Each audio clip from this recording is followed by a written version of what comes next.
Friends, welcome to our channel. అందరూ ఎలా ఉన్నారండి? మేమైతే చాలా బాగున్నాము. ఇవాళ ఈ వీడియోలోకి వెళ్ళబోయే ముందు ఒక లైక్ చేసి వీడియో చూడడం మొదలు పెట్టండి. అలాగే కొత్తగా ఎవరైనా చూస్తే కనుక సబ్స్క్రైబ్ చేసుకోవడం మాత్రం మర్చిపోకండి. ఇవాళ ఎపిసోడ్ మీకు ఎలా అనిపించింది అన్న విషయాన్ని కింద కామెంట్ సెక్షన్ లో కామెంట్ చేయండి. సో ముందు హైలైట్స్ చెప్దాం. ఫస్ట్, సరైన టైం చూసి సీతకి చెక్ పెట్టిన చెక్ పెట్టిన నిఖిల్, యష్మి సోనియా స్థానాన్ని కబ్జా చేసిన యష్మి, కబ్జా చేయాల ఖాళీగా ఉంది. సరే, నెక్స్ట్ వచ్చేసరికి శక్తి టీంలో కొందరికి నిఖిల్ ఎరవేశాడా, మైండ్ గేమ్ ఆడుతున్నాడా, ఏం జరుగుతుందో ఇప్పుడు డీటెయిల్గా మాట్లాడుకుందాం. మొత్తానికి బిగ్ బాస్ అందరికన్నా మంచి హుషారుగా ఉన్నాడు. అస్సలు మామూలుగా జోక్స్ వేస్తున్నాడు, పంచెస్ వేస్తున్నాడు. వీళ్ళు ఎటు కామెడీ చేయట్లేదు, నేనైనా చేస్తానని చెప్పి ట్రై చేస్తున్నాడు అనుకున్నాను. అయితే సరే, ఫస్ట్ వెనక నుంచే మాట్లాడుకుందాం. అన్ని టాస్క్ మీకు అర్థం మీరు చూసే ఉంటారు కాబట్టి. ఫస్ట్ అసలు శక్తి టీంలో ఒకరు స్టార్ట్ అయిపోయింది. ఒకళ్ళు తీసేయాలన్న దగ్గరే మొదలైంది కదా. అక్కడ ప్రేరణ పాయింట్ బాగుంది. నాకు ఏం చెప్పింది ప్రేరణ? ఆల్రెడీ ఇండివిజువల్ టాస్క్ ఆడి వాళ్ళని వాళ్ళు నిరూపించుకున్నారు కాబట్టి వాళ్ళలో అవకాశం తీసేసేయచ్చు. ఎందుకంటే వాళ్ళు ఇంకా ఎవరికైనా ఒకళ్ళకి ఒకసారి అవకాశం వస్తుంది, తాపదానికి అవకాశం రాదు. కాబట్టి తన ఇండివిజువల్గా, అది కూడా గ్రూప్గా కాకుండా వాళ్ళని వాళ్ళు ప్రూవ్ చేసుకునే వాళ్ళకి అవకాశం వచ్చింది కాబట్టి వాళ్ళిద్దరిలో ఎవరు ఒకళ్ళు తీసేయచ్చు అన్న పాయింట్ మాత్రం నిజంగానే కరెక్ట్ పాయింట్. అది కరెక్ట్ అంటే ఏమనుకుంటామంటే ఇది కూడా నిజమే కదా అని అనిపిస్తుంది అమ్మ చెప్తుంటే ఒకసారి పాయింట్. కానీ మిగతా వాళ్ళు చెప్పిన పాయింట్స్ లో కూడా కొంతమంది చెప్పిన పాయింట్స్ కూడా నామినేషన్స్ లో ఉన్నారు కదా.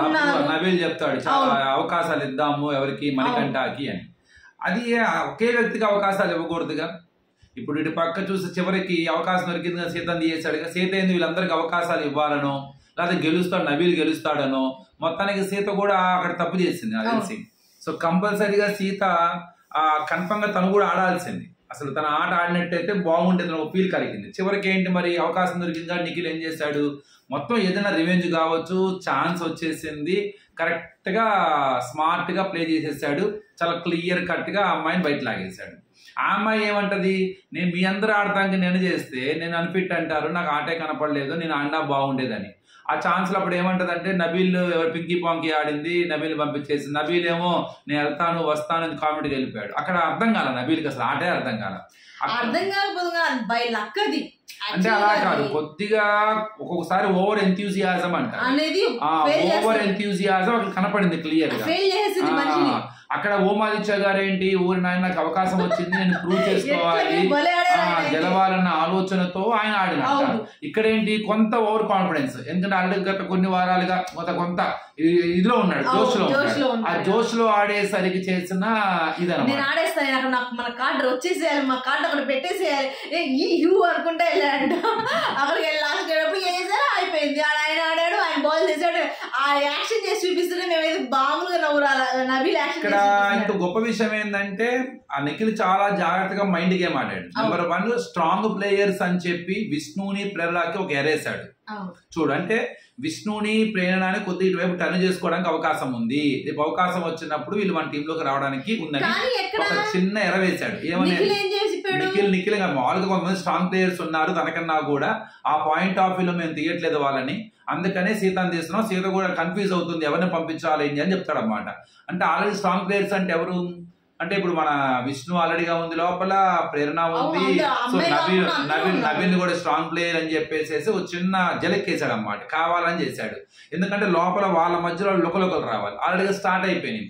కొద్దో గొప్ప నిఖిల్ మీద పొసెసివ్ వేస్తున్న విష్ణుప్రియ, అలానే ఆల్రెడీగా అక్కడ మన ఉన్నాడు కదా, ఎవరు మన పృథ్వీ ఉన్నారు కదా. కాబట్టి ఇటు కంపల్సరీగా 2 words ఉంటది. ప్రేరణకి చిన్నగా నువ్వు స్ట్రాంగ్ అనే పేరు చెప్పేశాడు. ప్రేరణకి ఎవరంటే ఇష్టం, కొద్దో గొప్ప యష్మికి. సో చిన్నగా శక్తి టీం మీద కాంతారా టీం మైండ్ గా మొదలు పెట్టింది. నిఖిల్ గేమ్ ప్లాన్ మొదలు పెట్టేశాడు. కాంతారా టీం మీద Shakti team, okay sorry. So Kantara team మీద శక్తి టీము గేమ్ ప్లాన్ మొదలు పెట్టింది. నిఖిల్ ఆ బుర్రకి పని చదువుతున్నాడు చిన్నగా. అంటే ఎట్లా అయినా సరే సీతాని ఒంటరి చెయ్యాలి, ఏదైతే అప్పుడు ఫేస్ చేశాడు, తన టీం సింగిల్ గా ఉండని ఫేస్ చేశాడు, దాన్ని ఇప్పుడు రివర్స్ చేయడానికి ట్రై చేస్తున్నాడు నిఖిల్ అన్నమాట. ఎక్కువ మంది ఇటు రావాలంటే అక్కడ కొంత ఒకరు స్టార్ట్ అవ్వాలి. ఆల్రెడీగా కొంత ఎంతో కొంత నువ్వు నా సీత పేరు చెప్పారు అక్కడ, విష్ణు చెప్పింది, నబిల్ చెప్పారు, మణికంఠ ఉండాలని చెప్పి ఒక చిన్న లేయర్ అయితే స్టార్ట్ అయిపోయింది అక్కడ. అలానే సీత నిర్ణయాన్ని కూడా కొద్దిగా విభేదించే వాళ్ళ సంఖ్య కూడా పెరిగిపోయింది అక్కడ. సో ముందు సీతను పక్కన నెట్టేశాడు అన్నమాట. చాలా క్లియర్ కట్ అది, చాలా క్లియర్. ఇక కానీ అక్కడ చాలా మేనేజ్ చేసింది సీత, ఏ మాటగా మాట. ఎందుకనంటే అది కొద్దిగా డిస్టర్బెన్స్ స్టార్ట్ అయినాయి అని అంటే, ఎక్కడ స్టార్ట్ అయినాయి అని అంటే ఇలాంటి టైంలోనే స్టార్ట్ అవ్వాలని బిగ్ బాస్ ఇలాంటి సిచ్యువేషన్స్ వాళ్ళు క్రియేట్ చేస్తాడు. కానీ చాలా జాగ్రత్తగా నేను వెళ్ళడానికైనా సిద్ధమే అంటే ఆమె ఫస్ట్ నుంచి అలాగే అంటుంది. మీ ఒపీనియన్ మీరు చెప్పండి, నేనేం అనుకోను అని చెప్పే విషయాల మీద చెప్తుంది వాళ్ళకి.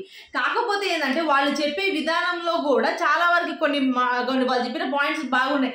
సీతకు ఆల్రెడీ ఇమ్యూనిటీ ఉంది, ఆల్రెడీ నామినేషన్స్ లో లేదు అన్న ఆలోచన మీద తనైతేనే ఓకే, నువ్వు చీఫ్ కూడా నువ్వు నడిపించగలవు అది. కానీ ఇంకో వైపు ఆలోచించుకుంటే తను అసలు ఏ గేమ్ ఆడలా. లాస్ట్ వీక్ నిజం చెప్పాలంటే వాళ్ళ క్లాన్ ఎట్లాగైనా గెలవాలనే ఉద్దేశంతో వాళ్ళని ఆడించి వాళ్ళకి అవకాశం ఇచ్చి వాళ్ళని గెలిపించింది. ఒక మాట అదే రాంగ్ కదా, మరి ఆడాలా. మణికంఠ ఏమంటున్నాడు, నేను కన్ఫర్మ్ గా ఉండాలా, కనపడాలా, నాకు అది ఈ టాస్కే కాదు మొత్తం టాస్క్ నాకే ఆడతాను, నన్ను తీయద్దు. అసలు ఇంకో విషయం ఒకసారి అనిపించింది, మణికంఠ చెప్పిన మాట వాస్తవం అనిపించింది, మణికంఠ తన మీద తన స్టాండ్ తీసుకోవడం కరెక్ట్ అనిపించింది. కానీ ఇంకోసారి ఏమనిపించింది అని అంటే, మణికంఠ ఏ క్లాన్ లో ఉంటే ఆ క్లాన్ ఇసుగు పుట్టేది అనిపించింది. ఇంకో మాట కూడా అనిపించింది, పాప ఈ అబ్బాయి ఏంటి ఏ క్లాన్ లో ఉన్నా ఈ అబ్బాయిని తీసేస్తారు ఏంటి అని కూడా అనిపించింది. అంటే డిఫరెంట్ మెంటాలిటీస్.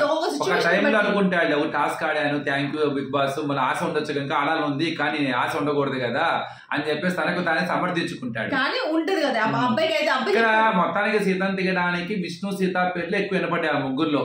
ఎక్కువ విష్ణు నిఖిల్ ఏం చేశాడంటే విష్ణు పేరు చెప్తూ చిన్న అనుకుంటూ వచ్చాడు.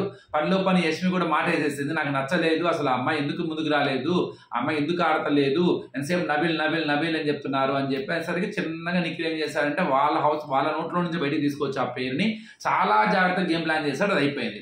అంతకు ముందు మన మణికంఠ వెర్స్ యష్మి, అదే బ్యాలెన్స్ ఆగితే పడిపోతావా నడితే బాగానే కష్టం, అది అంత ఈజీ కాదు. ఇద్దరు తొందరపడ్డారు, ఆవేశపడ్డారు, పడిపోయి మళ్ళీ చేశారు.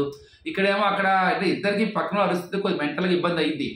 కానీ ఏంటంటే మనకంటే బాగా తెలిసిందే కదా, టెన్షన్ పడిపోతూ ఉంటాడు. టాస్క్ ఆడుతుంటే ఇలా అరుస్తున్నారు అనుకోండి, వాళ్ళు ఫిజికల్ గా ఆడుతున్నారు కాబట్టి పెద్దగా డిస్టర్బెన్స్ ఉండదు. కానీ ఇది కొద్దిగా బ్రెయిన్ గా ఆలోచించినప్పుడు అలాగే స్లోగా ఉన్నప్పుడు మనం అరిచేటప్పుడు బ్యాలెన్స్ చేసేటప్పుడు నుంచునేటప్పుడు కన్ఫర్మ్ గా హార్ట్ బీట్ ఎక్కువ కొట్టుకుంటుంది. అందులో మణికంఠ లాంటి వ్యక్తులకి కన్ఫర్మ్ అది ఇంకా టెన్షన్. ఎందుకంటే బ్రెయిన్ లో ఎన్ని రకాలు ఉంటాయి. ఇప్పుడు నేను చూపించుకోవాలా, నేను గెలవాలా, నా పేరు కొద్ది బాగా రావాలా, నేను కంటెంట్ ఇవ్వాలా, నాకు గెలవాలా, టాస్క్ గెలవాలని ఒక ఇది ఉంటుంది అనమాట. ఇన్ని మైండ్ లో పెట్టుకుని మళ్ళీ అరుస్తున్నారు, ఏమైందో తెలియదు. మళ్ళీ ఇంకో ఆలోచన, నేను ఓడిపోతే నా పరిస్థితి ఏంటి, రేపొద్దున అంటే ఆ అబ్బాయి నడుస్తూనే బ్రెయిన్ లో 10 రకాల ఆలోచనలు చేస్తాడు. ఈ పక్కన అరుస్తుంటే ఆడో డిస్టర్బ్ అయిపోతాడు. అలా అని చెప్పేసి వాళ్ళ మాటలు కూడా వింటూ ఉండాలి. అదే అనిద్దన్నమాట విష్ణు ఏం చెప్పింది, ఒక పృథ్వీ చెప్తుంటే అమ్మాయి చక్కగా వినింది, పృథ్వీ ఎంత ఇది చేస్తే అని చేసింది అని. అక్కడ చెప్పిన పాయింట్ కరెక్టే, కానీ పృథ్వీని పొగినట్టు అనిపించింది నాకైతే. అంటే పృథ్వీ కోసమే పృథ్వీ వల్లే గెలిచిందా అన్న పాయింట్ అనిపించింది నాకైతే. లేదు నాకు ఎందుకు అనిపించింది అని అంటే, వాళ్ళు చెప్పే విధానం ఏంటంటే, విష్ణు చెప్పే విధానం, ఎవరైనా సరే నువ్వు ఒకళ్ళే చెప్పమని చెప్పు, ఒకళ్ళే చెప్తాను నిదానంగా, కానీ వినాలి. అక్కడ ఇంత మేము క్లాస్ కొడుతుంటే యష్మి ఏమంది, ఆపమాక నువ్వు డిస్టర్బ్ చేయమ్మా, అక్కడ అరవమాక ప్లీజ్ మీకు దయచేసి ఇచ్చేసి మనల్ని చెప్పింది. కానీ పృథ్వీని ఆపే నువ్వు మాట్లాడ మాకు నువ్వు కూడా అని చెప్పేసి అనలా. ఎందుకు, తను చెప్పింది ప్రశాంతంగా వినింది చేసింది. నువ్వు కూడా ఏం చేయాలి, అలా కాదు ఒకళ్ళు చెప్పండి, ప్రశాంతంగా చెప్పండి. నబీల్ చెప్తున్నాడు ఒకవైపు, కానీ వీళ్ళు నిజంగానే బీభత్సంగా అరిశారు లైవ్ లో, మామూలు కాదు. మనిషికి షేక్ అయిపోతారు అనమాట. ఒక్కొక్కళ్ళ మెంటాలిటీ కదా, చేసే పడినప్పుడు కొద్దిగా డిస్టర్బ్ అవుతుంటారు. వాళ్ళు వదిలేస్తే వాళ్ళు చిన్నగా చేస్తారు, కానీ పర్లేదులే బాగానే ఆడారు. అది చాలా పైకి వేసినప్పుడు పడిపోతున్నాయి. అక్కడ అమ్మాయికి పడ్డాయి, ఆ అమ్మాయి చాలా సార్లు వేసింది, ఈ అబ్బాయి చేశాడు. లక్ ఫ్యాక్టర్ కొద్దిగా బాగుండేది. ఇంతకన్నా ఫస్ట్ మన నిఖిల్ వెర్స్ విష్ణు, అసలు విష్ణు రావడం గ్రేట్. ఆ టైంలో అక్కడే తీసుకోవాల్సిన సీత, అక్కడ సీత కనుక తీసుకున్నట్టయితే ఇంకో విధంగా ఉండేది. సీత 3 టాస్కుల్లో ఒక టాస్క్ ఆడాల్సింది. సో అక్కడ అంటే కష్టం, అది లోపల దిగటం తీసుకోవడం చాలా కష్టం. నిఖిల్ గట్టిగా ట్రై చేశాడు, విష్ణు కూడా చాలా బాగా ట్రై చేసింది, యాక్సెప్ట్ చేసింది, ఆడింది, దొరకలేదు. కానీ చివరి దొరికినా కూడా మన నిఖిల్కి అది వేయటం కుదరలేదు మొత్తానికి. సో వాళ్ళిద్దరు అక్కడైతే కోల్పోయారు. మొత్తానికి ఇవ్వాలైతే యష్మి అలానే ఓమాదిత్య అదృష్టవంతులు అని చెప్పాలి. అదృష్టవంతులు కాదు, ఫుల్ ఖుషి జోష్లో. అసలు ఈ అమ్మాయి గెలిస్తే ఎంత ఆనందపడింది అంటే అమ్మో నేను టాస్ గెలిచాను, అమ్మో నేను టాస్ గెలిచాను, అమ్మో నేను టాస్ గెలిచాను, రచ్చ రమ్మోలా చేసింది. సో మంచి కాన్ఫిడెన్స్ అది, నో డౌట్ తనకి. ఎందుకంటే టాస్క్లు ఆడతలేదు, మేము టాస్క్లు ఏం ఆడుతున్నారన్న దానికి గెలవడం అనేది చాలా ఇది. అలానే సేమ్ ఓమాదిత్య కూడా ఫుల్ మామూలు రచ్చ చేయాలి అసలు. ఆయన అయితే అమ్మ నేను గెలిచాను కానీ భలే పడ్డాయి ఆయనకి, చాలా బాగా పడ్డాయి, పట్ట పడ్డాయి వరుసగా రెండు. అక్కడ పడతంటే ఆనందంతో కంట్రోల్ చేసుకుని నిఖిల్ కూడా ఇదయ్యాడనమాట. వీళ్ళిద్దరు ఆపుతున్నాడు అనమాట. అమ్మో ఇందాక ఇలాగే జరిగింది. ఇక్కడ నిఖిల్ గేమ్ ప్లాన్ చాలా ఎక్స్ట్రాడినరీగా అనిపించింది నాకు. నెంబర్ 1 అన్నిటంటే ఎలా అంటే నిఖిల్ చాలా ఎన్ని రకాలు ఆలోచించాడంటే వాళ్ళు. నెంబర్ 1 నేను అందరికీ అవకాశాలు ఇస్తున్నాను అంటే యష్మినికి ఇచ్చాడు, యష్మి గెలిచింది. ఓమాదిత్యకి ఇచ్చాడు, ఓమాదిత్య గెలవాలి. మన ఇద్దరం పక్కన నేను ఓడిపోయినా పర్లా పృథ్వీకి ఇవ్వకూడదు. అంటే ఏంటి, నా వల్ల వీళ్ళు గెలిచినప్పుడు ఆటోమేటిక్గా రేపన్న తర్వాత మనకి గ్రాడ్యుయేట్ చూపిస్తారు. అట్లనే అవతల టీం నుంచి చెక్ పెట్టాలి, అవతల టీంలో ఉన్న వాళ్ళు తన వైపు తిప్పుకోవాలి, ఎక్కడ అవకాశం వస్తుందా అని చూస్తున్నాడు అన్నమాట. సో చాలా వరకు గేమ్ ప్లాన్ ప్లే చేశాడు ఇవాళ. కానీ ఇది చివరికి సీతకి మంచి జరిగిద్దా చెడు జరిగిద్దా అంటే ఇదే విధంగా కనుక వెళ్ళి సీతను ఒంటరి చేస్తే మళ్ళీ సీతకి అక్కడ సింపతి పెరిగిపోద్ది. సో దీన్ని చాలా జాగ్రత్తగా బ్యాలెన్స్ చేయాలి. ఇవాళ నబీల్ కూడా చోట చాలా గేమ్ ప్లాన్ చేస్తాడు. నబీల్కి మణికంఠకు ఒక ఇష్యూ వచ్చింది, ఏదో అక్కడ తీసుకెళ్ళి 75 మొత్తానికి తీసుకెళ్ళమంటే నాకు చెప్పమాకు, మైక్రో ప్లాన్ చెప్పావు కదా అనుకుని గొడవ చేస్తాడు. అది అయిపోయిన తర్వాత కూడా నబీల్ వెళ్ళి మణికంఠ అందరికి కన్విన్స్ చేస్తాడు. తర్వాత ఎవరు తీసుకెళ్ళినప్పుడు కూడా నబీల్ వెళ్ళేసి ఎవరిని మణికంఠకి సపోర్ట్ చేస్తాడు. ఇక్కడ కావాలని చేశాడన్నమాట. అందరం కలిసి తాపతావు మణికంఠ అంటే మణికంఠని టార్గెట్ చేస్తున్నట్టు అయింది. మణికంఠకి అనవసరం కంటెంట్ ఇచ్చిన వాళ్ళం అవుతాం. దాన్ని బ్రేక్ చేయాలి అన్న ఉద్దేశంతో అక్కడ ఏం చేశాడంటే నేను సపోర్ట్ గా మాట్లాడాలన్న పాయింట్ ఆఫ్ వ్యూలోనే స్ట్రాటజికల్ గానే చేశాడు. అంటే అందరూ మణికంఠ అంటారు, నేను కూడా వెళ్ళంటే అయిపోదు, అలా కాదు, నేను మణికంఠ సపోర్ట్ చేయాలి అన్న ఒక లాజికల్ గా అక్కడ మణికంఠ సపోర్ట్ చేయడం జరిగింది అనమాట. కానీ ఏ మాట కామాట నబీల్ చాలా తెలివిగా ఆడుతున్నాడు. అలాగే కొన్ని సార్లు సిచ్యువేషన్ లో ఇలా జరిగిద్ది పర్ఫెక్ట్ గా బయట ఇలా జరిగి ఉండొచ్చు, బయట ఇలా ఇది ఉండొచ్చు అన్న విషయాన్ని కూడా పర్ఫెక్ట్ గా అనాలిసిస్ చేస్తున్నాడు. సరే మణికంఠ పేరు చెప్పలేదు యాక్చువల్గా, కానీ బయటికి వెళ్ళిన తర్వాత మణికంఠ అసలు వాళ్ళు తెగ ఒర్లేరు, అందుకనే వాడు ఆడలేకపోయాడు. వాళ్ళు కంపల్సరీగా వాడు ఆడతాడు. అందరూ నెక్స్ట్ లాస్ట్ వీక్ మనం ఏమనుకున్నాం, వాళ్ళు తీయంగానే ఆ మణికంఠ బాగా ఆడతాడు, మణికంఠని ఎందుకు తీసేశారని వాళ్ళ క్లాన్ ని మనం క్వశ్చన్ చేసాము.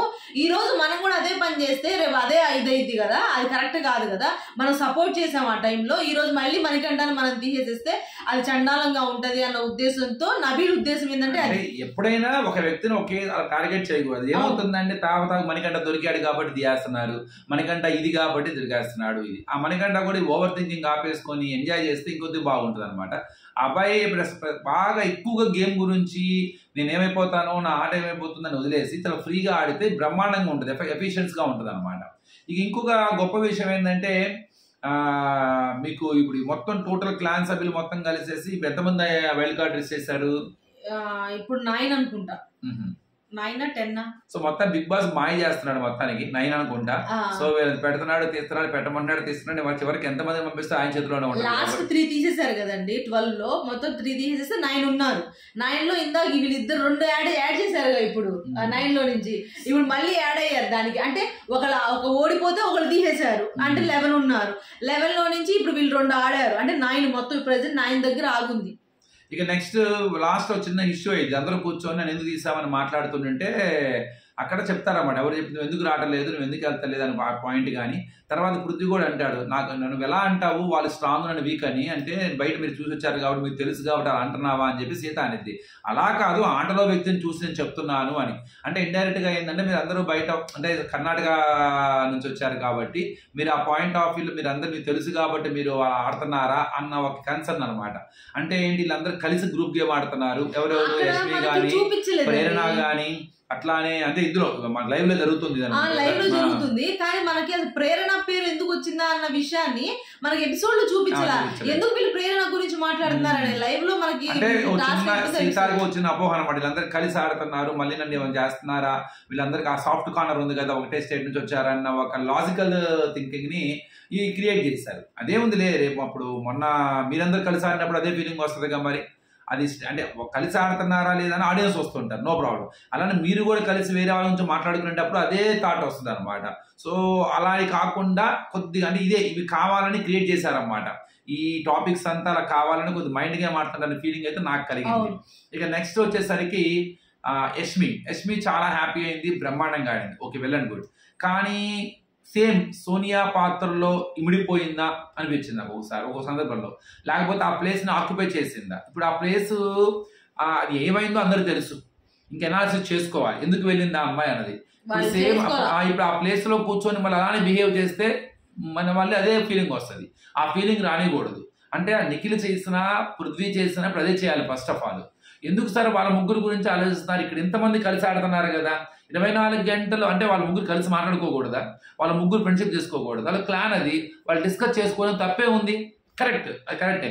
ఇటుపగ్గుడులు కూర్చుంటున్నారుగా, ఇటుపగ్గుడులు చేస్తున్నారు కదా, ఇది కూడా కరెక్టే.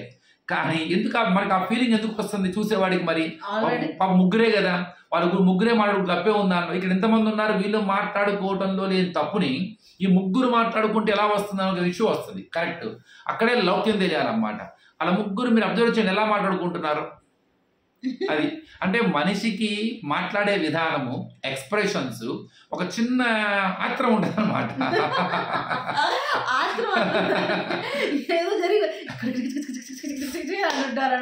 అంటే ఏంటి, దాన్ని ఏదో గుడిపుట్టాన చేసినట్టుగా అలా కాకుండా దాన్ని చాలా సైలెంట్ గా ఇదిగా చాలా లౌక్యం అంటారు దాన్ని. అక్కడ జాగ్రత్తగా ఉండాలి. చూసేవాడికి ఏమనిపిస్తుంది అంటే నిజంగా వీళ్ళు ఏందో ఇంత కన్నింగా ఆడుతున్నారు, పాపం ఏముండదు అక్కడ, వాళ్ళు ఎవరినొకరు తీయాలి, తప్పలేదు దానిలో. దాన్ని ఏదో లాజికల్గా ఆలోచించి మైండ్ గేమ్ ఆడించి ఏదో ముగ్గురు కలిసి కూర్చొని లేదా మళ్ళీ అదే ముగ్గురు కూర్చొని మాట్లాడుకోవడం. ఎప్పుడైనా సరే అలా సీక్రెట్ కూర్చొని మాట్లాడుకుంటున్నా, అవతల వ్యక్తుల గురించి కొద్దిగా నెగిటివ్గా ముగ్గురు కలిసి మాట్లాడుకుంటున్నా, అది చూసేవాడికి నెగిటివ్ ప్రొటెక్ట్ అయింది అనమాట. దీన్ని బ్రేక్ చేయాలి ఇంక వాళ్ళు. అందుకని దీన్ని బ్రేక్ చేయడానికి ఏం చేస్తున్నాడంటే నిఖిల్ చాలా చిన్నగా కొంత ఇటువైపు లాక్కుండా ట్రై చేస్తున్నాడు అనమాట. మిగతా ఎవరైతే తన చుట్టూ కొంత తనకి ఇప్పుడు నైనికాని తీయలేడు అక్కడ. చూసారు కదా, నైనిక నామినేషన్స్ లో ఉంది, నైనిక ఆడాలి అని చెప్తున్నాడు. కానీ ఫస్ట్ తీసేయాల్సింది అన్న పేరు వచ్చింది విష్ణుని. విష్ణు గాని సీత గాని అంతే. అంటే వీళ్ళిద్దరు ఎవరినో ఒకరు తీయాలి. విష్ణుని తీస్తే మరి అది ఇంకోటి ఏమైద్దా కానీ అని అలా డైరెక్ట్ గా సీత పేరు చెప్తే బాగోదు. అని ఇద్దరు పేర్లు చెప్పాలి. ఇద్దరు పేర్లు చెప్పి మిగతా వాళ్ళ ఇద్దరు ఒపీనియన్స్ కూడా బయటికి రావాలి. ఓ మంచి పాయింట్ దొరికింది, ఇమ్యూనిటీ ఉన్నది, ఆ అమ్మాయి డెసిషన్ మేకింగ్ తప్పు చేస్తుంది, సో వేరే వాళ్ళని ఆడనివ్వట్లేదు కాబట్టి ఈ చిన్న పాయింట్ చెక్ పెట్టేశాడు. దొరికింది కాబట్టి అవకాశం అక్కడి చెక్ పెట్టేశాడు. అలానే పనిలో పనిగా అటు పక్క వాళ్ళని తీయలేదు కాబట్టి వాళ్ళ వైపు ఒక సాఫ్ట్ టువర్డ్స్ ది ఇమేజ్ వచ్చేస్తుంది అనమాట. ఇది సో నబీల్ ఎలా తీస్తారు, నబీల్ తీయచ్చేస్తారు. ఇప్పుడు మొన్నటిదాకా నబీల్ తీయకూడదు, ఇవాళ నబీల్ తీయచ్చు, తప్పలేదు. ఎందుకు తీయాలి నబీల్, ఎందుకు తీయాలి? అవసరం అవకాశం ఆల్రెడీ నాకు సరే ఏమన్నారు, నేను స్ట్రాంగ్ కంటెస్టెంట్ తీయద్దని చెప్తుంటే నువ్వు మళ్ళీ స్ట్రాంగ్ కంటెస్టెంట్ ఎలా తీస్తావు? ఇప్పుడు అందుకనే అన్నమాట, అందుకనే టచ్ చేయలేదు అన్నమాట. మరి అందుకని టచ్ చేయలేదు, అందుకు లేకపోతే మళ్ళీ కదిలించారు అనుకో మళ్ళీ అదే మాట అంటారుగా. ఇక అందుకని మళ్ళీ కదిలించలేదు. అలాగే స్ట్రాంగ్ కదా, మళ్ళీ స్ట్రాంగ్ అనే ఉద్దేశం ఉంది కదా. ఇప్పుడు అక్కడ ఉన్న వాళ్ళందరిలో కూడా స్ట్రాంగ్ గా అందరూ స్ట్రాంగ్ గా ఆడాలి, మళ్ళీ వాళ్ళు ఆడాలి, మళ్ళీ నామినేషన్స్ లో ఉన్నారు, వాళ్ళు కంపల్సరీ ఇచ్చేయాలి, ఇన్ని విధాలుగా ఆలోచిస్తున్నారు. పాయింట్ చెప్తాడు మాట్లాడేటప్పుడు, వాళ్ళు స్ట్రాంగ్ ఉన్నారని చెప్పాడు తప్ప వాళ్ళకి ఇమ్యూనిటీ అవసరం అని చెప్పాలా. వాళ్ళు నామినేషన్ లో ఉన్నారు కదా అని చెప్పకుండా తెలివిగా ఏం చేశాడంటే వాళ్ళు స్ట్రాంగ్ గా ఉన్నారు కాబట్టి మేము చేస్తున్నాం బిగ్ బాస్ అని. మొత్తంగా ఉంది అన్ని కుదిరిని, మనసులో కోరిక, రివెంజ్, చెక్ పెడతాం అన్ని కలిసి వచ్చినాయి. అంతే ఉందని వాడేసుకున్నాడు అంతే. మరి మైండ్ లో ఉన్నది ప్రూవ్ చేసేసుకున్నాడు అనమాట. సో అలా జరిగింది ఇవాళ ఎపిసోడ్. రేపు ఎపిసోడ్ గురించి మాట్లాడుకుందాం. అలాగే ప్రోమో చూసి ప్రోమో గురించి కూడా వీడియో వేస్తే అది కూడా చూడండి. ఈ వీడియో కనుక మీకు నచ్చితే ప్లీజ్ లైక్ చేయండి, షేర్ చేయండి, సబ్స్క్రైబ్ చేసుకోవడం మాత్రం మర్చిపోకండి. బాయ్.